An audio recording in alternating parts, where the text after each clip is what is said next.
This is the Bull Session, a weekly recap of your 2025 Philadelphia Phillies. Broadcasting live from Chickie's and Pete's, tonight's show is brought to you by Team Toyota, BCWSA, Fogo de Show, Penn Community Bank, Chickie's and Pete's, and the Capitol Grill Center City. Now, here are your hosts, Phillies Director of Fun and Games, John Brazer, and Tommy Greene.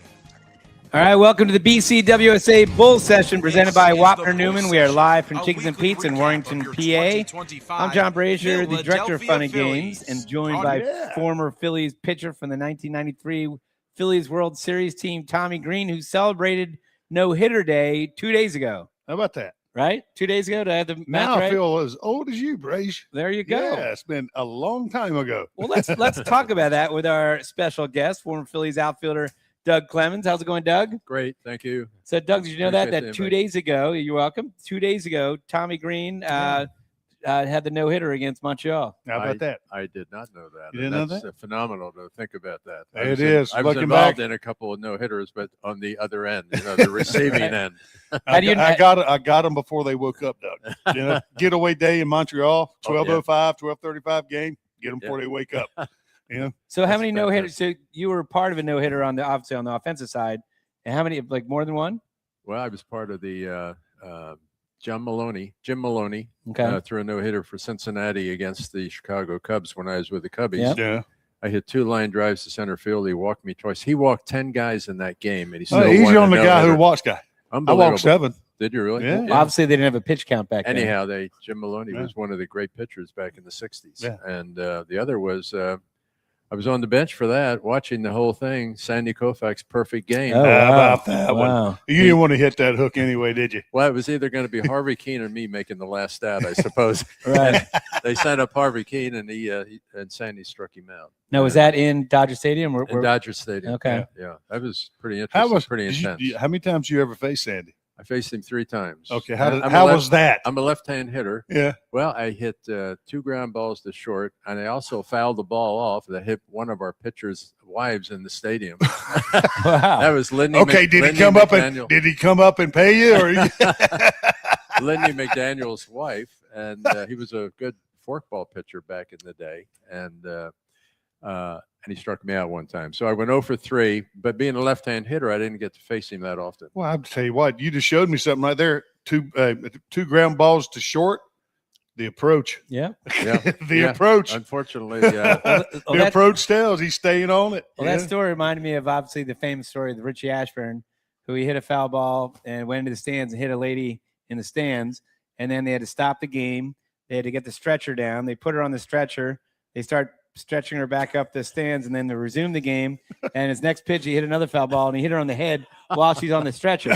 So then that's what we say that she's got a magnet in her head. Yeah. And then Johnny Padres was like that. Yeah. If you sit near him in the dugout or anywhere on the field, you walk on the field, balls were coming right everywhere at him all the time. Well, supposedly people were going up to Richie that game and saying, "Richie, my wife's in section 225, row 6. I like that, John.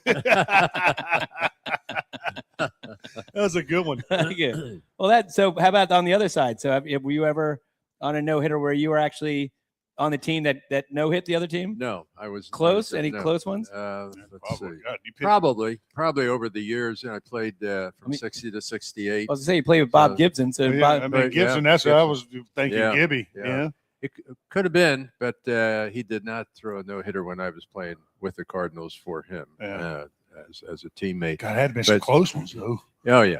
Yeah. What was Bob Gibson like? I want to go. This is part of it. I want to kind of go through some of the, for Tommy and I, I'm a couple of years older than Tommy. A lot of these guys, like we never saw play. Like I never saw Stan Musial play, and you play with Stan Musial. I've heard a lot of and things. Ernie Banks, and there's so many great players you play with. So let's start with Let's start with Bob Gibson.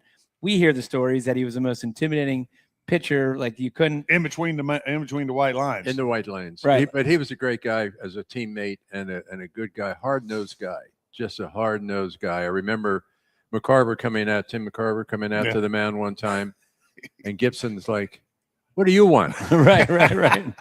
He said, "I've forgotten more about baseball and pitching than you'll ever know. Get back behind the home plate Right. where you belong. That seems like something that a Philly would say back in the day. That would be lefty. Yeah. And it Yeah, must be probably something so. in the Cardinal system or something back in Well, the day. 'Cause Carlton both kept, of them, Carlton was from there. Carlton kept him in the major leagues for a fourth Tim McCarver, sure he did. decade. Sure So did. he came over here to Philadelphia. Yeah. But Bob Gibson was phenomenal. He was a terrific pitcher.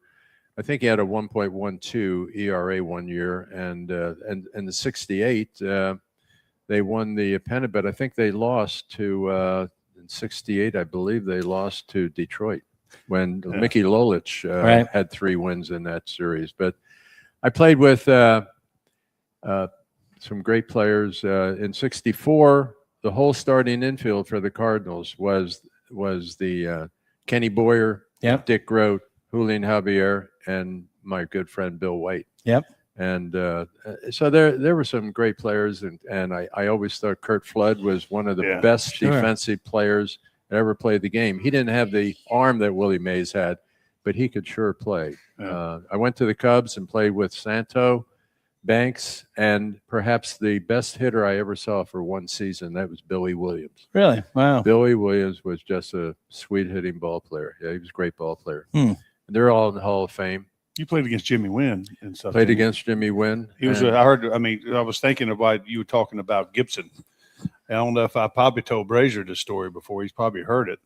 He told Jimmy Wynn said he'd come. I mean, he was I don't know if he was young or whatever he was, but he was playing St. Louis one day, and he's coming up in the plate, and he must have been real young. He gets in and digs in, and the right foot's digging out his spot, and he kind of looks back and sees the catcher looking at him up like that, and he says, "What do you do?" Well, the catcher said, "What are you doing? Digging your grave?" And he looked out there. I mean, he got to thinking, and he looked out on the mound, and who was pitching?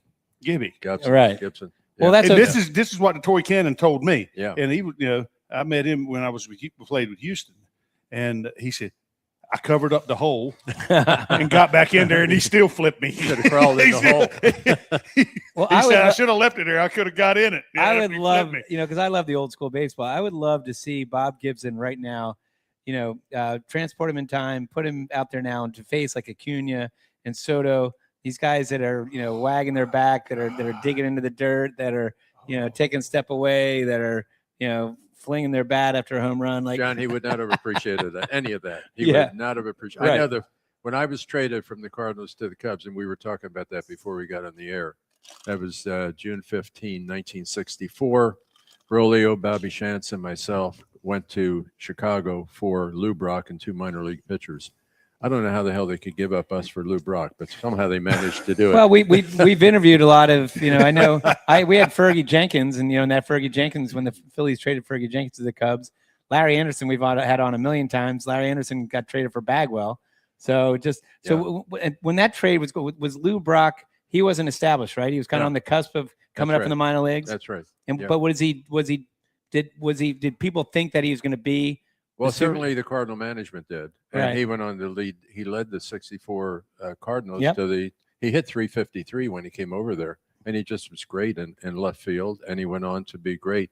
But I will tell you, when I was traded, the first time I faced Gibson, who I knew then for 4 years because I played with him, first time up, I hit a ball 1 foot from going out of Wrigley Field. Mm-hmm.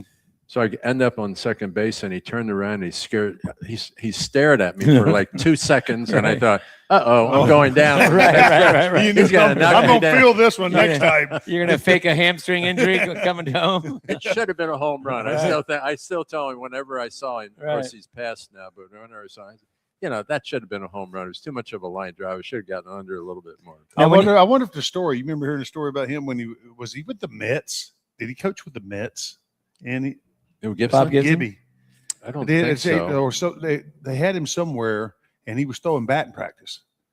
And they said he couldn't throw batting practice because he didn't like getting hit. He started friggin' throwing that. I mean, Well, I don't know how true that was. I never heard that he coached anywhere, but you could be right. I just don't know. They said that he was that mentality. He just didn't like to get hit. He got competitive, throwing BP.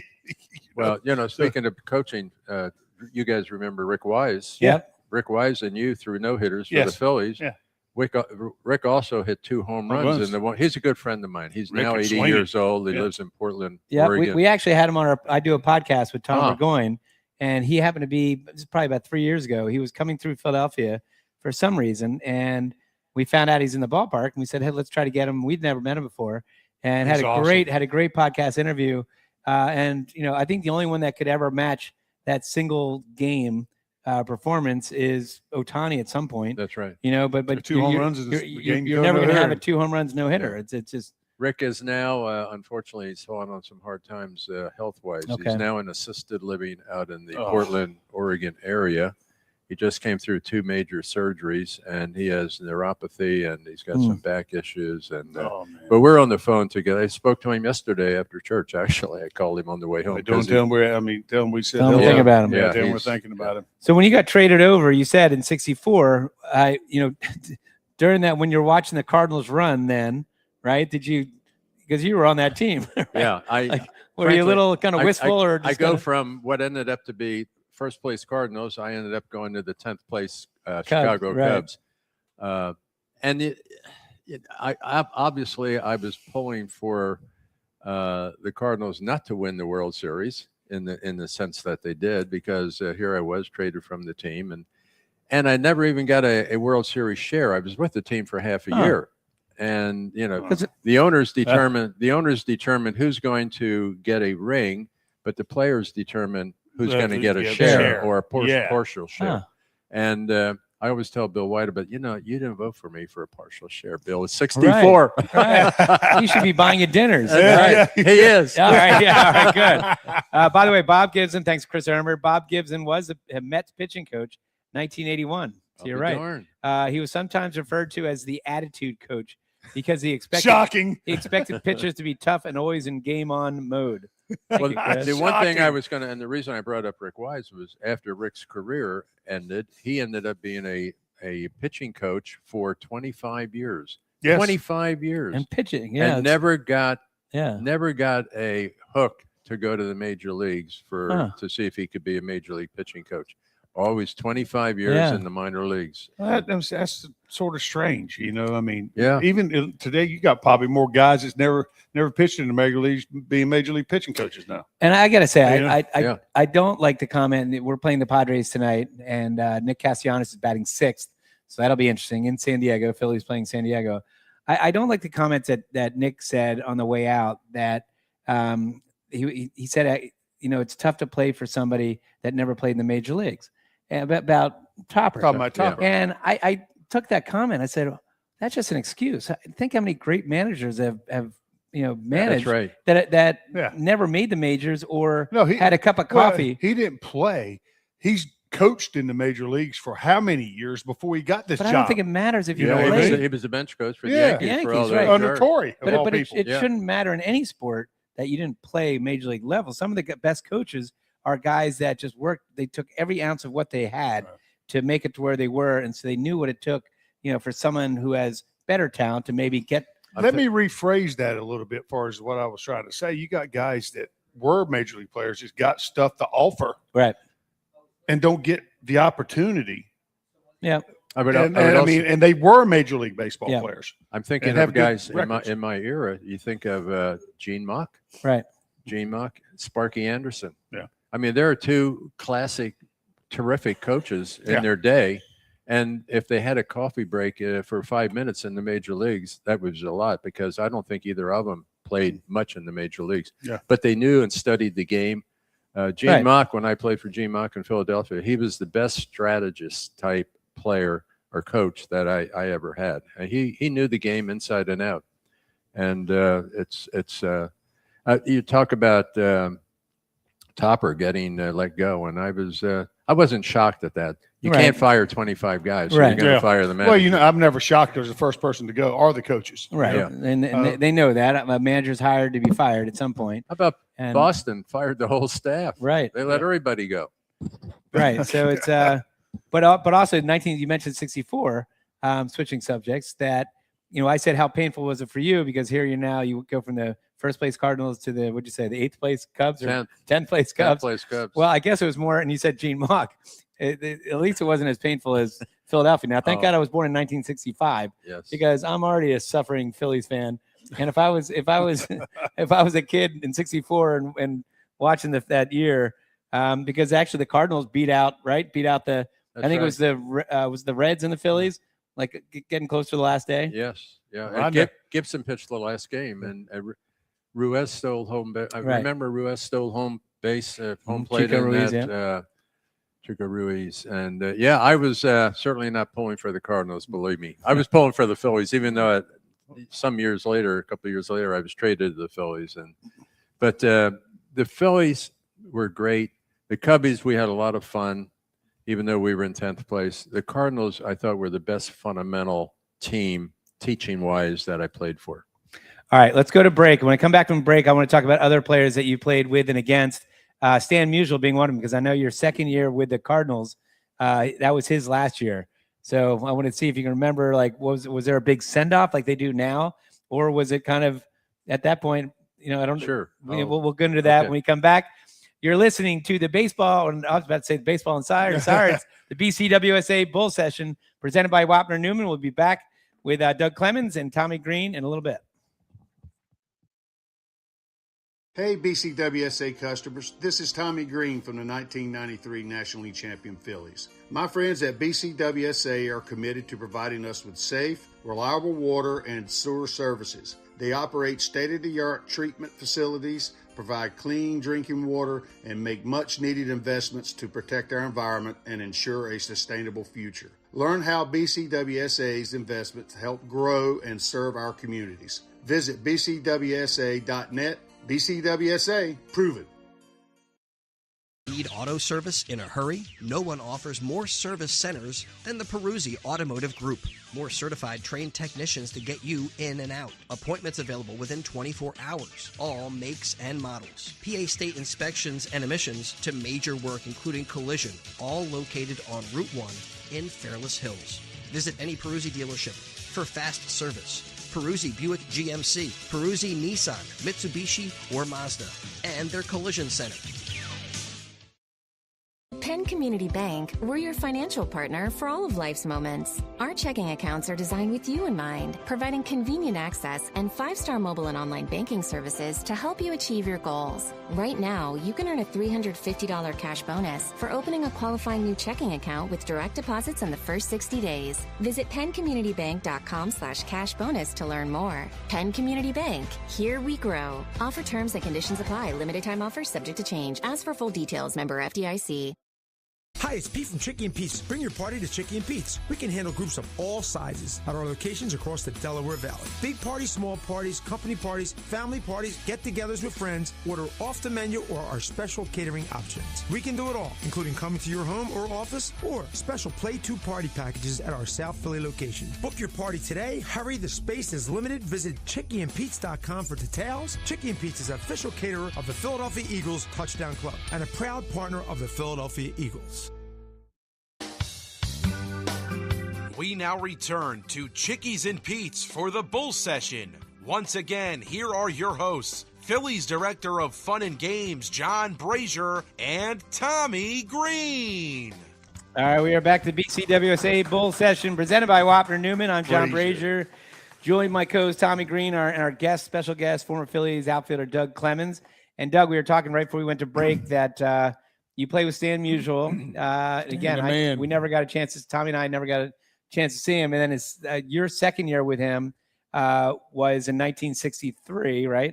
And that was Stan Musial's last season. He played 22 seasons in the major leagues.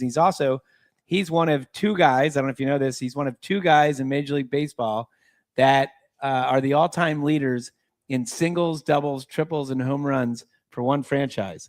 There used to be three guys. Robin Yount was the all-time Brewers for singles, doubles, triples, and home runs. Then I think Ryan Braun took over in home runs.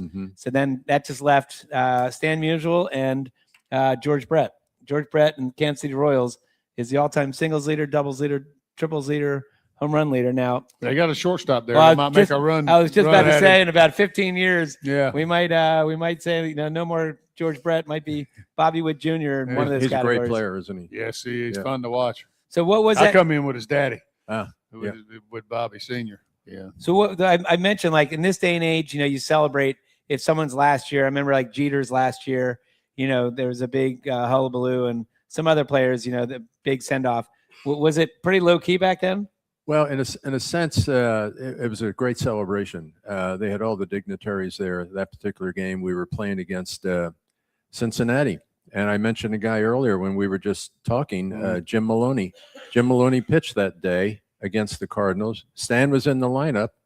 Stan struck out the first time, and the next two at bats, he hit 2 shots right up the middle, and then they took him out of the ball game. That's the kind of guy Musial was, and the kind of hitter he was. Prior to the game, they had a ceremony right at home plate. All the dignitaries, as I said, were there. The general manager, Bing Devine, everybody, the owner, Augie Bush, everybody was right there. All the wives were there and up in the stands, and everybody was taking videos. I can still remember I took a video of Stan and me in the outfield, and those are cool moments. I still have that. That's awesome. And the interesting thing was the players gave Stan a ring with a all in diamonds, the number 6 in diamonds, which was his number for all those great 22 years you talked about.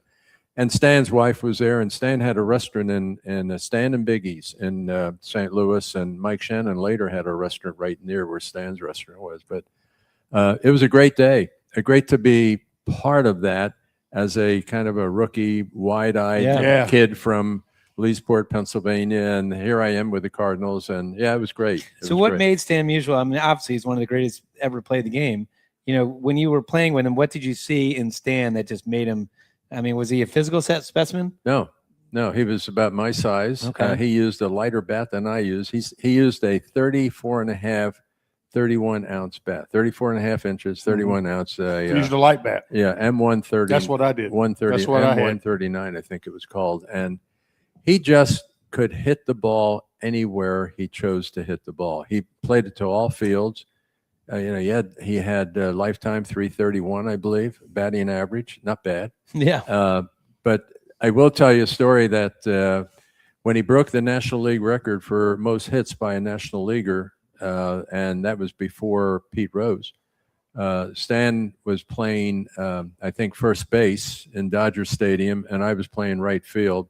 He went 1 for 4. I went 2 for 4. So I was happy about that. Yeah. Hey, Stan. Right. I had more hits than you in this game. Say, hey, Come on, Stan. Come on. This game's easy. This game's easy, Stan. He was just a natural hitter. You talk to Stan about, and I can remember in spring training, a bunch of us were standing around talking to him about hitting and blah, blah. I don't think he could understand what we were grasp what we wanted to know from him, because he said, "Hey, I just swing the bat, and I see it and I hit it. I just hit it." Yeah. There's another guy, but a great guy. I played against a guy in my era, sort of like that, with Tony Gwynn.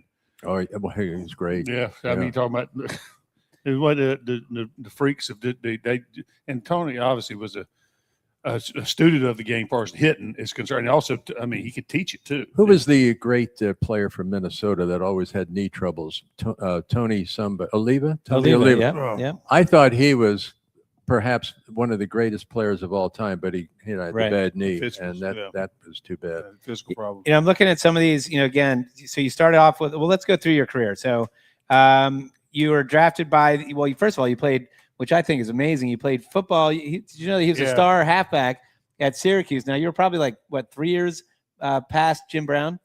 Jim Brown graduated in 57. I started in 58. I met him. Okay. I met him in the coach's office when he was graduating. I was being recruited as a freshman. How was that? He was huge. Right. He was 6'3". He had a 32-inch waist. Oh my God. He weighed 232 pounds, and I'm thinking, holy Christ! Right. This is gonna be tough up here. This is the big time. This is the big time. But Jimmy Brown and the guy that followed him and a classmate of mine and teammate of mine was Ernie Davis. Yep. Ernie Davis went on to win the Heisman Trophy. Yeah. They beat Texas in the 11-0 team in 59. Unfortunately, I had knee surgery in high school, and then I had it again in spring practice, those first 20 games you play, and I had more knee surgery, and I said I wouldn't be back for football, and they switched me to baseball. And so you switched your scholarship basically switched from a football scholarship to a baseball scholarship. It did. By the way, going back to Jim Brown, Did you ever see Jim Brown play lacrosse? No, but I heard about him. And I they mean, said he was better in lacrosse than he was in football. He's known as, now the game changes. It's now with equipment and I never technology. knew what lacrosse was. But where I was from. Jim Brown was one of the best lacrosse players to ever play the game. Well, They- obviously he's one of the best athletes ever. yeah. Do you know they changed the rules in lacrosse because of him? You used to be able to Shocking, though, you used that to be able to pin the ball on your chest Okay. in the net, in the wicket, or whatever Yep. they call it. He would just run that right down the field, and guys would just peel away Right, from you him. couldn't Just touch peel him. off him. Right. Nobody could stop him. Right. Now you've got to be out Yeah, you got to here, cradle it. Yeah. off your chest, Yep. and cradle the ball. That's a Jim Brown change of the rules. Unbelievable. He was incredible. He just went. yeah. Yeah, he was outstanding. I talked to guys that played against me. They said you couldn't stop He just me. couldn't stop him. Yeah, just big and fast. All right, so you made your debut with the Cardinals in 1960. You played from the Cardinals 60 to 64, the Cubs 64 to 65, then the Phillies 66 to 68. We mentioned you grew up in Berks County, attended Muhlenberg High School. And your dad was a football coach, correct? Football and baseball. Football and baseball at that coach. time. You're right. Okay. And he was also a scout for the Phillies. Yes, it was like What a was his nickname? bird dog. Scoop. Scoop. Scoop. I read that. Yeah. Yes, it's Scoop. And he was a great coach. He was the winningest coach for all sports in Pennsylvania at that time when he retired in 1963, because he had track and also basketball. Wow. He said he was a scout for the Phillies too, right? A bird dog. Bird you dog. know, Yeah, like, bird dog. Yeah. Does he have anybody in his back pocket that he signed or that he scouted? I guess me. Yourself, yeah, yourself. Yeah, you got you. He got there him. you go. All right, so then you mentioned June 15th. You were traded. Cardinals traded you. It was you, Bobby Shantz, Ernie Brolio for Jack Spring, Bobby Paul Shantz. Toth, and Lou Brock. And then again, you went to the Phillies 66-68, and you retired as a Philly. I did. I Right? was traded from the Cubbies to the Phillies for Wes Covington. Oh, If you remember that name, Yeah, Wes Covington. do. Yeah. How'd you like Chi-Town? Chi-Town, I loved it. They did We it love in Chicago. Chicago. Yeah. I mean, you just played all day ball. Oh, and I had go out three, and have it feel normal. You go out and have Yeah. a normal dinner Yeah, at night we- and stuff we like had- that. we had 3 young kids, and it was everything normal about it, and it was great. We were the enjoyed steak places Chicago. big back then? As far as I'm sure they were. I'm sorry. The steak places, because now Oh, you got Ditka's Steak Place and all these famous. Like, did you have a favorite steak place in Chicago? We had a place, and maybe Tommy, you might have been in this place. Even I don't even know if it's still in vogue, but it was called the Cottage. Okay. I've The heard of Cottage. it. The Yeah. Cottage was a great place to Do you go remember that? after Yeah, a ball I think game. LA got me there one time. Okay. Imagine that. Yeah, I thought LA only went to the. I thought he only went to the lodge. Oh, that too. Right. that was a good. There was a lot of places in Chicago. Me and LA went. You at one could you time. could buy steaks there and take them home, or you could eat them right there, or whatever. But it was a great place to I've heard. go. I've and, heard. and all I think the if all I the went there was with LA. the visiting teams would go there as well. Tommy, how about this one? When Doug played for the Cardinals, here are the 3 announcers on radio. Okay, Harry Carey, Jack Buck, Joe Garagiola. Holy cow! Right? How about that? Holy cow. 3. They're all probably in the hall. They're all 3 in the Hall of Fame. I would think so. Right? You would think Yeah. so. And then even Mike Shannon was a teammate. And Mike Shannon, is he in the Hall of Fame? He's certainly in the Cardinals Hall of Fame. I'm saying as an announcer, maybe. Yeah, I don't know. I really He don't might be in know as if an he announcer, is, 'cause but, I- yeah, Mike has passed, unfortunately. But He's yeah. got that kind of voice. He could have done it.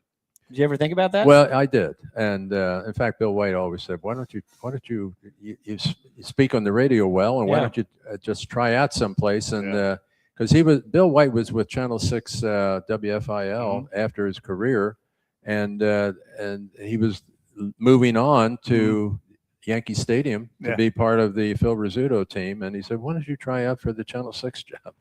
Well, I never did. I ended up in sales and marketing for 36 years after my career ended. So, Mike Shannon is not in the National Baseball Hall of Fame, but he was inducted into the Cardinals Hall of Fame in 2014. And he's in the Missouri Sports Hall of Fame. So, yeah, I just say, Thanks to our Speedy. Well, he spent 64 years in the Cardinals organization, including 50 as a legendary And- radio Hey, announcer. hey, give our boys some props. Thanks to Chris our Speedy. Armour. and Mike Shannon was in the Missouri Hall of Fame because of football, I believe. Is that right? Yeah. And we I didn't, used to enjoy, just real quick, Yep. Brazer, talking about the announcers and stuff. There's nothing better, than going to Wrigley Field and the 7th inning stretch. I always used to watch it. I always wondered if he's ever almost flipped out of that Well, Harry was Harry Carey. Yeah. Well, yeah. The way he used to lean out there, I was like, Was it- oh my God, When he's you went gonna over go. when you went over to the Cubs, when did Harry make the move from the Cardinals to the Cubs? He wasn't there when He wasn't there, so he was still with the Cardinals when you went over to the Cubs. Right. Yeah, Right. but yeah, you're right. Harry Carey. Yeah, I always he used to. Was he waving the banner? Or He would something, do. or- He'd no yeah. telling what he'd do. That was just Yeah. everything. Just I was like, oh my God! One time I thought he was going to flip out of there. He just, Well, you also play with Minnie Minosa, right? And that's a legendary that's name a right name from the there, right? past. Well, it was interesting because Minnie ran into the wall in St. Louis, and that kind of kept me around St. Louis for a while because they were going to send me down to AAA, which at that time was the Atlanta Crackers Okay. in the International League. But Minnie ran into the wall and kept me around, and then we had our first child in St. Louis in 1962, Always like and the rest was history. Yeah. We had another one in Atlanta, another one in Chicago, and we were having fun. Thanks. Thanks. for sounds Minnie. like it. All right, and then you go to the Cardinals. Well, you get to the Cardinals. There was one guy that followed you. Yeah, we'll go to break. But there's one guy that followed you, or you followed him. Cardinals. You played with. Let's see if we can get this. You played Cardinals, Cubs, and Phillies. You were on the. Hold on, make sure I got to see if I had the Cubs. Yes, there was one guy that was on the Cardinals with teammate of yours in the Cardinals, a teammate of yours in the Cubs, and a teammate of yours in the Phillies. Can you name that player? I'll give you a hint. He's a pitcher. A pitcher, Yeah, there's a pitcher that again kind of mirrored your moves. right after me or No, with me? during this with you, Larry Jackson. Oh, for heaven's So sake! Larry yeah. Jackson was Yeah. on. I noticed that he was on your 62 Cardinals team. I'm pretty sure he was on the 63 Cardinals team. Then he was on the 64 Cubs team, like yourself. Yes, he was. And then when you went over to the Phillies, he was on the Phillies 66 team. Yes, Right? Yeah, that's right. That's right. And the interesting thing there was Larry. I knew Larry very well from the Cardinals, and he told the Cub management to get me as part of the trade because I played with him and he saw me play or whatever. But sometimes I'm thinking, why'd you do that, Larry? I lost the World Series. Right, exactly right. Right. All right, coming up on the show, we're going to talk more baseball. Yes. With Phillies Doug Clemens. You're listening to BCWSA Bull Session presented by Wapner and Newman. Need auto service in a hurry? No one offers more service centers than the Peruzzi Automotive Group. More certified trained technicians to get you in and out. Appointments available within 24 hours. All makes and models. PA state inspections and emissions to major work including collision. All located on Route 1 in Fairless Hills. Visit any Peruzzi dealership for fast service. Peruzzi Buick GMC, Peruzzi Nissan, Mitsubishi, or Mazda. And their collision center. Hey BCWSA customers, this is Tommy Greene from the 1993 National League Champion Phillies. My friends at BCWSA are committed to providing us with safe, reliable water and sewer services. They operate state-of-the-art treatment facilities, provide clean drinking water, and make much-needed investments to protect our environment and ensure a sustainable future. Learn how BCWSA's investments help grow and serve our communities. Visit bcwsa.net. BCWSA, proven.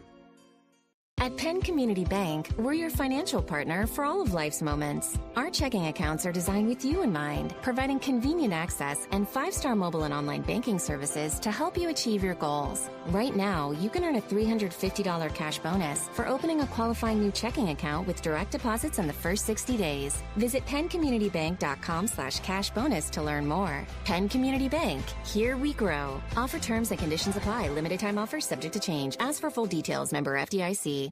Hi, it's Pete from Chickie and Pete's. Bring your party to Chickie and Pete's. We can handle groups of all sizes at our locations across the Delaware Valley. Big parties, small parties, company parties, family parties, get-togethers with friends. Order off the menu or our special catering options. We can do it all, including coming to your home or office or special Play 2 party packages at our South Philly location. Book your party today. Hurry, the space is limited. Visit ChickieandPete's.com for details. Chickie and Pete's is official caterer of the Philadelphia Eagles Touchdown Club and a proud partner of the Philadelphia Eagles. We now return to Chickies and Pete's for the Bull Session. Once again, here are your hosts, Phillies Director of Fun and Games, John Brazer, and Tommy Greene. All right, we are back to the BCWSA Bull Session presented by Wapner Newman. I'm John Brazer, Director of Fun and Games, joined by co-host Tommy Greene, and we're joined by former Phillies outfielder Doug Clemens. Now, Doug, we talked about some of the, again, we were going through some of the players that you played with. We didn't even mention like Red Shondist, right? Shane Dees. Shane Dees, Shane right? Dees. I knew I was going to butcher that one. And then you played with Bobby Shantz for two different teams, right? With the Cardinals and with the Phillies. And Dick Allen. Let's go to the Phillies end, because again, 1966, you came over to the Phillies. Gene Mauch was the manager. Bill White is still your near and dear good friend. He's a good friend. Yeah, he lives 10 minutes from me. And what did you see in Dick Allen was young, because he was a rookie in 64. Right. So he was third year in the big leagues, and he was your third baseman. What was your relationship with Dick Allen? Love Dick. Strong. He was just a player's player. Yeah. I mean, he was really an outstanding hitter. He used a 42-ounce bat. I was going to say the opposite. 36 That's inches. a sledgehammer. Right. It's not a bat. Yeah, it was like a big piece of lumber compared to Musial's toothpick. Yeah. But Dick Allen could kill the ball. He could really hit it hard. And he did injure himself sliding to second base in one of the games, and he ended up going from third base to first base as a player. And I would relieve him sometimes in the outfield because he also played left field because of his arm. He lost the ability to put a lot of zip on the ball. But a great guy, great player. Perhaps tough on management at times, but I can still remember he was with his foot. He was writing things in the sand at first base, and I don't think that went over very well. So I started the Phillies in 1994, and Dick got hired by the Phillies in 1994 to be our special ambassador. And I remember I had to take him around, and obviously I knew Dick Allen growing up, or knew of him and watched him play both times when he was with the Phillies. And I remember taking him to radio stations and TV stations, and I'm driving him around. And I remember before we went to the first TV station, he was nervous because he didn't know how Philly fans were going to remember him or accept him. Right. And my God, we go into that first studio, and the cameramen, the producers, like anybody who was there, were fawning over him. Oh my God, Dick Allen, I saw you hit the longest ball at Connie Mack. You hit it over the Valentine sign, this and that. Like, and after like 3 or 4 visits, we get in the car and he's like, man, this has been pretty eye-opening in a good way. Yeah. And it was kind of cool to see firsthand. And I knew that only because, I'm sure he went through the tough times back then, but just the adulation he was getting, you saw Dick, and he is what you got. He was just honest and great with players and very enjoyable to be around. So I enjoyed him. I enjoyed him a lot, and one of the great guys of the game, and a character sometimes, but sure. Well, you mentioned character. Tell me about playing with a couple guys. Bobby Wine. We've had him on the radio show. We have him on every year, and I know he's talking about a character. You know Debbie Nacita, right? Yes. So one year at fantasy camp, he got the key to Debbie's room, and he put a fish head in the commode, staring right up. So then when she went to the toilet, she lifted up the lid, and there's a fish staring right at her. I would have paid really good money to see that. That's incredible. I would have loved to see that myself. Right. Yeah. So that must have been fun playing with Bobby Wine. If you would ask me of any person or two people probably that would do that to Debbie, who would you think? Wino? I can see in L.A. In L.A. I can see Kruk telling somebody to do it. Right? Yeah. Well, Wine used to say that one spring training, this is before I came to the Phillies, he roomed with Chris Short and realized after a while that Wine would throw his dirty clothes into a pile in the corner, and he saw Chris Short wearing some of his clothes. And the other thing he didn't realize until it was too late that Chris Short also used Wine's toothbrush. Oh, no. Really? Oh, no. Oh, my God. We'll have to remember that when we have Bobby Wine. Oh, we have to talk to Bobby about that. We went to Chris Short's wedding. It was out in Valley Forge. My wife and I and Rick Wise and some other guys, and they're standing at the altar. He and his wife. I think it was his third wife. And here she is picking lint off the back of his jacket, and we're all cracking up watching this whole procedure going on. Chris Short was a funny guy. Right. He was really he was a guy that was funny. He didn't even know he was funny. Right. One of those guys. Yeah. All right. Well, speaking of funny, another teammate. You know who one of his teammates was, Tommy? He became famous for Miller Lite commercials and movies. Bob Uecker. Oh my God! Now was Bob Uecker was he the character then that he we know him as? He absolutely was. He was probably beyond what you know him as, or he did more funny things than you could represent in public. Oh, I mean, he was an absolute. That was one you'd like to see him behind the doors. Oh, yeah. That would funny guy. Funny guy. So you saw what was the movie? Major League, right? Yeah. It was the Major League. Yeah. You saw Major League. Right. There was a great story about he and the manager of the of Milwaukee, because he came out through the Milwaukee chain. Yeah. And he never got to play much because they had Del Crandall and some other guys behind. And one day he notices he's in the lineup, and the manager the manager came over and said, "Uke, are you a little nervous?" He said, "No, I'm ready. I'm ready, Skip." Why? Why do you ask me that question? He said, "Because that jock goes on the inside, not the outside." Now, also that would be him doing it on purpose to get get somebody going. Now, Tim McCarver, I know you play with Tim too, and I went to college with Tim's daughter, Kathy. Oh, did you? Kathy McCarver. Yeah. So I got to know Tim pretty well. And I remember Tim telling me, or maybe I heard the story, that I guess Elvis Presley, obviously from Memphis, or I was from Mississippi, but really Memphis. Spent a lot of time in Memphis. And then he was a big Cardinals fan. So I think they all went out to drinks with Elvis here and there. Did you ever? No, I never heard that story. Yeah. In fact, and another guy, Phil Gagliano. Do you know that name at all? Second baseman for the Cardinals. Well, Tim and Phil were in high school together, Christian Brothers Academy in Memphis. Okay. But getting back to McCarver, character. Yeah. But a hard-nosed, one of the hardest-nosed guys I ever played with. And he had 3 opportunities for scholarships to Notre Dame: football, baseball, or basketball. Oh, I didn't know that. Yeah. Wow. So he took the $75,000 offer, and by the way, the money today is incredible compared to where we were in our day. God, yeah. In our day. Now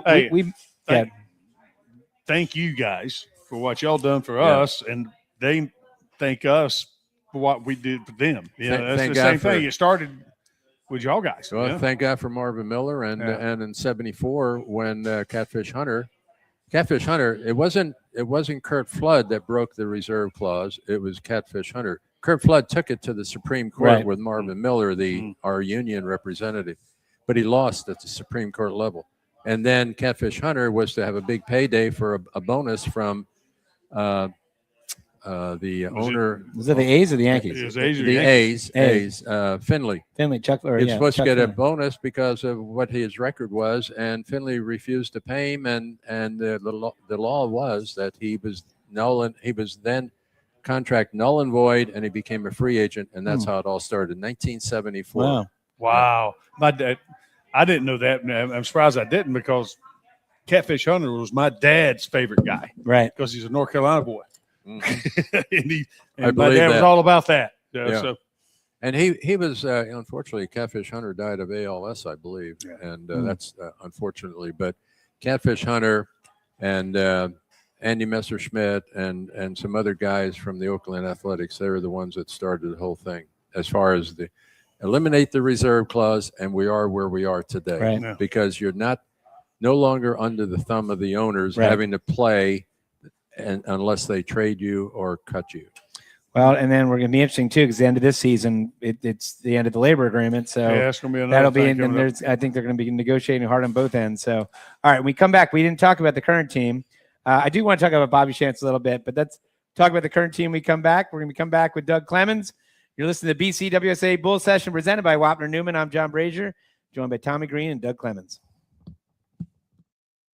Need auto service in a hurry? No one offers more service centers than the Peruzzi Automotive Group. More certified trained technicians to get you in and out. Appointments available within 24 hours. All makes and models. PA state inspections and emissions to major work including collision. All located on Route 1 in Fairless Hills. Visit any Peruzzi dealership for fast service. Peruzzi Buick GMC, Peruzzi Nissan, Mitsubishi, or Mazda, and their collision center.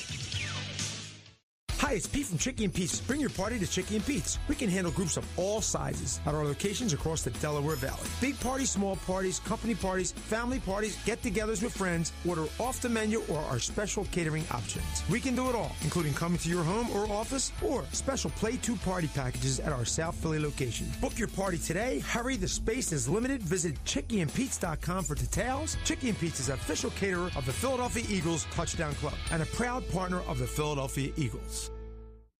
At Penn Community Bank, we're your financial partner for all of life's moments. Our checking accounts are designed with you in mind, providing convenient access and 5-star mobile and online banking services to help you achieve your goals. Right now, you can earn a $350 cash bonus for opening a qualifying new checking account with direct deposits in the first 60 days. Visit PennCommunityBank.com/cash bonus to learn more. Penn Community Bank, here we grow. Offer terms and conditions apply. Limited time offers subject to change. As for full details, member FDIC. Hey BCWSA customers, this is Tommy Greene from the 1993 National League Champion Phillies. My friends at BCWSA are committed to providing us with safe, reliable water and sewer services. They operate state-of-the-art treatment facilities, provide clean drinking water, and make much-needed investments to protect our environment and ensure a sustainable future. Learn how BCWSA's investments help grow and serve our communities. Visit bcwsa.net. BCWSA, prove it.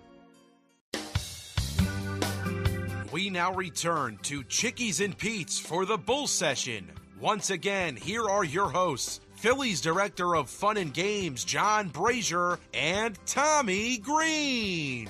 All right, we are back to the BCWSA Bull Session presented by Wapner Newman. I'm John Brazer, Director of Fun and Games. Joined by my co-host Tommy Greene. Tommy making a little noise over there. I don't know who was. And My mic was and former, dragging against the table. And former Phillies outfielder Doug Clemens. All right, we just one last, going back in the time machine. We got to talk about Bobby Shantz because, Tommy and I both know him, and we both. It's funny you said that, Tommy, off the air. You said the best time you had was when you drove him back from the Zaley tournament. Yes, exactly. Zaley's out in Zaley. At whatchamacallit, at Jaworski's Ron place. Jaworski's place, Valley Brook. And I did the same thing. George Bime, who's a great guy, he asked me if I could pick up at Bobby from his house because I live 5 minutes from him. He lives in Ambler, and I said sure. So I picked him up, and obviously I've been around baseball players for years and interview him on the radio and deal with them. And I just remember asking him a couple of questions, and then he's talking about Mickey Mantle and talking You turned him loose and let him go. Yes. He's telling me all these Bob Gibson. He's telling me all these stories. And all of a sudden I'm like, man, this is like in my head. I'm going, this is the coolest thing ever. Like, again, he's talking about players that we can anyway, that he got asked to go to dinner with Ernest Hemingway and everything else. And it was great. So, and what a great guy. I mean, he's one of the best fielding pitchers.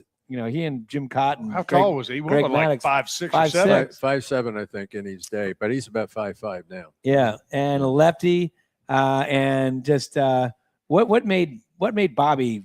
Because obviously he's not big in stature, but the MVP obviously in 1952, pitched in the All-Star game, struck out Stan Musial and Jackie Robinson in the All-Star game. Yeah. What made him was change of speeds. He had a great curveball, and he changed the speeds on the curveball all the time. And he was a nibbler. Just how you pitchers are, Tommy. Just nibble on the black. You wouldn't classify me as a nibbler. You would love me. I'm coming right at you. Like it's a Tom Glavine. I'm having a good day, or you having a good day. Yeah, it's one of those type but things. Bobby was a nibbler. He was always around the plate, and he always threw a lot of breaking balls to guys. And as I said, as the hitters are like, challenge me. He says, I am. Yeah. And he challenged you to hit that. And he threw, for his size and stature, he threw pretty hard. And he played a long time. I think 16 years he played in the major leagues. Yeah. With a lot of different teams. And, of course, they lost the game in Pittsburgh, the 60 World Series, and Bobby was part of that, I believe, or part of that series. But he was just sneaky fast, and he would bust you in, bust you out, throw the breaking ball a lot, change the speeds, and I think that was his key. What are you hitting? What are you hearing right there? When maybe the difference maybe a little bit today. Today's more about max effort. Yeah. Spin rate and velocity. Yeah. What you're hearing about him is command. Old school, yeah. just command of the baseball. And you can throw hard and still have command. Yes, You exactly. know, there's that fine line where you're trying to overthrow and not, you know. And speaking of that 60 team, I didn't realize that Mazeroski's from Mazeroski. It's from Philadelphia area. Well, right? he moved back here just a couple of years ago to be near his family. Okay. But as far as I know, he was living out in the Pittsburgh area. Okay. But did he grow up? He grew up out in the Pittsburgh area? I'm not sure. I don't know. I thought someone told me maybe he just lived out here. I thought. All right. So. But I would say Bobby Shantz was great at closing games. You know, he pitched and pitched and pitched. Today they throw 5 games and it's they get the win or they lost and they're out of there. Back in the day, we didn't have the relievers that we have today. You got a setup man, you got this guy, the 8th inning guy, then you got the closer. Back in our time, they played and they pitched the games and it was a hard time getting the guys out. Bobby Shantz that year that he won 25-9, I think he probably finished 27 games. Right. I know Robin Roberts one time finished 31 or 32 games. I mean, it's a different game. Different game. Different game, so different breed. We probably mentioned the players, but who is the greatest baseball player you've ever seen? Willie Mays. Willie Mays. Yeah, and hands down, I thought he put the fear of God in you when he was at the plate. And I was an outfielder, as you know. He hit it everywhere, too. He hit it everywhere. I started as a first baseman in high school and college when I went to Syracuse, and then the Cardinals made me an outfielder. And when I was playing the outfield, I wasn't as confident as perhaps regular outfielders who grew up playing the outfield. But when Willie Mays came up, he put the fear of God in you. Right. And Clemente was another guy like that. Yeah. But Mays, I think, from all the running, throwing, fielding, hitting, and hitting with power, the 5 physical traits, he had them all. And then besides Bob Gibson, since we talked enough about Bob, which obviously we could keep going on, who is the toughest pitcher for you to face? I think Jim Maloney from the right side was as tough as anybody. And I will tell you that I faced Steve Carlton early in his career in 1965 after I'd been traded from the Cardinals to the Cubs. Could you hit that slider? Well, I hit the first home run he ever gave up. I hit him juiced him on the roof in St. Louis. Is that right? Yeah. His first home run was first to you. home run. That's way. Was it a fastball, slider? When I see him this alumni winning, I'm gonna be all over him. I reminded him of that about 3 years ago at the alumni. Right. And gotta watch out. He said, "Geez, I thought it was Bob Bailey." I said, "No, check the record book." Right. That's awesome. That's awesome. Somebody told me about it. I didn't realize it until about 5 years ago. That's great. Yeah. Well, okay. But it was a fastball. Oh, I was getting ready to ask. Was it a fastball to slider? I think I fell in the bucket and hit it on the roof in St. Louis. All right, so let's talk about the current team. Do you guys watch baseball now? Like, how often would you watch? Let's say the Phillies are going to play next week. They play 7 games next week. How many games would you watch? I'll watch 2 or 3 games. Okay. I'll watch 2 or 3 games. I'm enjoying it. I still enjoy it. I like to see them do well. I really hate to get them to see what happened with Topper and the team at that time. They would lose 10 in a row, whatever. Yeah. And then they came back and they win 10 out of 14. Yeah, I guess sometimes they just, I don't know whether it's out of guilt, shame, or they just get a kick in the butt. They had too much talent and they were due to play better. Yeah, maybe that's period. Yeah. And I mean, that's what it is. Now the hit side's back into downslope again. They're not scoring runs. Sometimes you got to think about all the money these guys are making, not only just with the Phillies, but with other. Maybe they become a little complacent. Yeah, complacency. Yeah.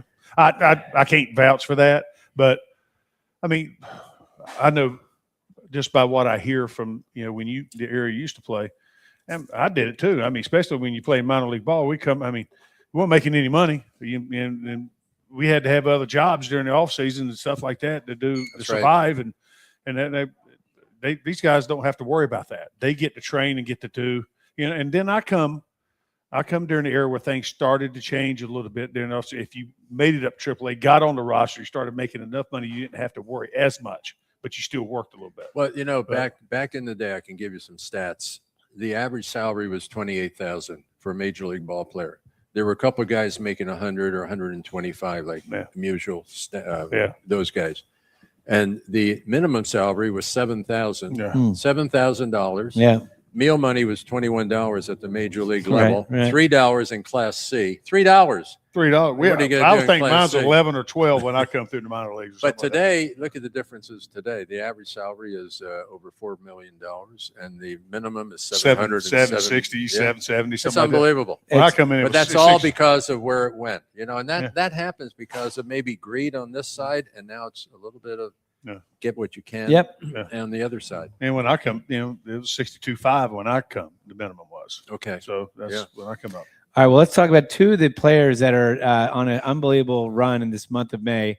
How about Christopher Sanchez and Zach Wheeler? If you're going to turn this team Impressive. around, it's good to have those two guys at the top of your rotation because combined, this is the month of May, they have pitched 64 and 2/3 innings pitched, 66 strikeouts, 7 walks, 5 earned runs, a 0.70 ERA. So That's when pretty they're pitching, Sanchez right now is on a, he could break. Basically, the runs are probably on Wheeler.